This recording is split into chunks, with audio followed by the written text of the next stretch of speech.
Sci fi সিনেমায় দেখা যায় রোবট মানুষের সংঘর্ষ। বিশাল আকৃতির রোবট এসে দখল করে নিচ্ছে সবকিছু। সিনেমার সেই দৃশ্য এখন আর কল্পনা থাকছে না, বাস্তবেই গড়ে উঠছে রোবট আর্মি। যুদ্ধ বললেই আমরা যেমন ভাবি ট্যাঙ্ক, কামান আর মানুষে মানুষে সংঘর্ষ, কিন্তু সে দৃশ্যই ভবিষ্যতে হয়তো পাল্টে যাবে। যুদ্ধের ময়দানে মানুষ থাকবে না, যুদ্ধ হবে রোবট ভার্সেস রোবটে। ক্ষমতাশালী দেশগুলোই এরই মধ্যে রোবট আর্মির ঝলক দেখিয়েছে বিশ্বকে। এর মধ্যে আছে ক্ষমতাধর দেশ যুক্তরাষ্ট্র থেকে শুরু করে ইউক্রেন ও ইসরায়েলও, যারা যুদ্ধে ব্যবহার করছে রোবট আর্মি। কিভাবে কাজ করে এখনকার রোবট আর্মি জানবো এবার।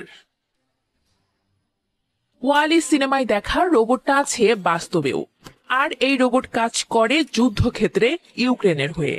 ইউক্রেনের মাইন অপসারণের কাজ করে এই রোবট। রোবট আর্মির সবচেয়ে বেশি ব্যবহার হচ্ছে রাশিয়া ইউক্রেন যুদ্ধে। বিশেষ করে ইউক্রেন খুব শক্তিশালী হয়ে উঠেছে।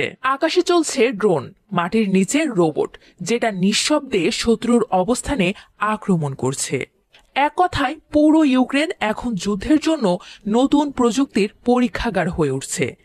এখন পর্যন্ত প্রায় 500 এর বেশি স্টার্টআপ ড্রোন তৈরি করেছে ইউক্রেন। ইউক্রেন এই ড্রোনগুলো তৈরি করেছে কম খরচে ও দ্রুত। স্থলচালিত রোবট নিয়েও কাজ করছে ইউক্রেন।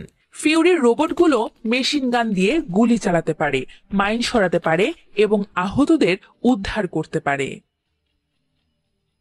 ইউক্রেনের আছে ছোট জিমি বা সাপ রোবট।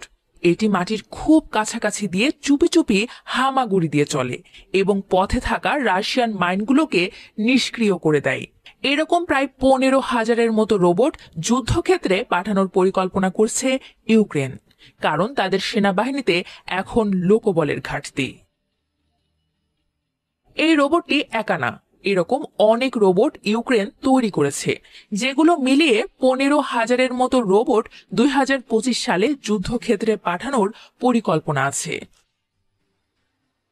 রাশিয়া এখনো পুরোপুরি রোবট আর্মি তৈরি করতে পারেনি, তবে তারা যুদ্ধক্ষেত্রে রোবট ও ড্রোন ব্যবহার করছে। যুক্তরাষ্ট্র 2023 সালে বলেছিল তাদের লক্ষ্য আগামী 2 বছরের মধ্যে হাজার হাজার স্বয়ংক্রিয় যুদ্ধ রোবট মোতায়েন করা। তারা রোবট কুকুর তৈরি করেছে, যেটাই বন্দুক লাগানো আছে। এছাড়া যুক্তরাষ্ট্রের সৈন্যরা রোবটের সঙ্গে যৌথভাবে কাজ করার চেষ্টা চালিয়ে যাচ্ছে। ইসরায়েলও সীমান্তে নজরদারি সুরক্ষায় ও মাইন অপসারণে ব্যবহার করছে রোবট আর্মি।